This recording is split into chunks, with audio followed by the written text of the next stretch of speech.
Halo semua, perkenalkan nama saya Nima Dilhani dengan NIM 230753108 dari Program Studi Sarjana Akuntansi Fakultas Ekonomi dan Bisnis Universitas Udayana. Nah, kali ini saya akan membahas tentang coding dan pemrograman. Nah, mungkin kalian sering dengar istilah ini tapi masih bingung apa maksudnya. Nah, coding pada dasarnya adalah proses penulisan instruksi supaya komputer itu mengerti apa yang harus dilakukan. Nah, sementara pemrograman itu adalah bagaimana kita menyusun logika atau langkah-langkah itu agar bisa menyelesaikan sebuah masalah. Nah, untuk memahami itu semua, ada dua hal penting yang harus kita lakukan atau kuasai, yaitu algoritma dan Python.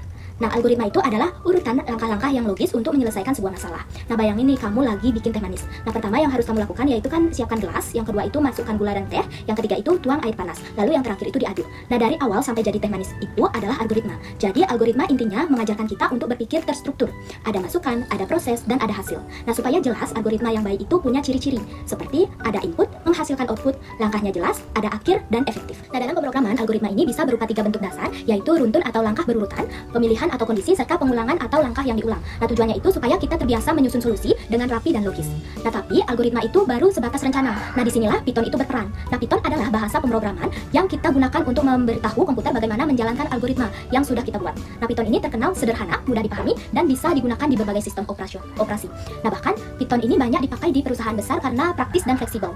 Nah, Python memiliki beberapa hal dasar yang penting dipahami. Yang pertama itu ada variabel, yaitu tempat untuk menyimpan data. Misalnya, kamu punya variabel untuk menyimpan nama atau umur. Yang kedua itu tipe data, misalnya angka, teks, atau logika benar salah. Nah, ketiga itu ada operator, yaitu simbol untuk melakukan operasi seperti penjumlahan, pembandingan, atau logika. Selain itu, Python juga punya fitur percabangan. Nah, Python ini dipakai ketika kita ingin komputer membuat keputusan. Nah, contohnya begini, jika total belanja itu lebih dari 100.000, maka komputer akan menampilkan pesan dapat diskon. Tapi kalau total belanja kurang dari 100.000, komputer akan menampilkan pesan bayar harga normal. Nah, jadi komputer ini bisa otomatis menyesuaikan hasil berdasarkan kondisi yang kita tentukan.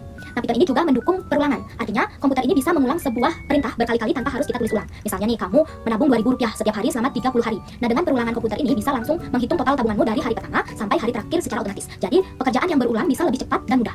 Nah, kenapa sih kita ini perlu belajar Python ini? Nah, karena Python membuat ide yang tadinya hanya ada di pikiran bisa diubah menjadi program nyata. Nah, contohnya itu kamu ingin menghitung total uang jajan yang kamu keluarkan selama sebulan. Nah, kalau dilakukan manual itu pasti capek kan? Tapi dengan Python ini kamu bisa menyuruh komputer untuk menghitung otomatis. Bahkan memberikan perintah kalau pengeluaranmu itu sudah melebihi batas. Jadi, Python ini benar-benar membantu menyelesaikan masalah sehari-hari dengan lebih cepat.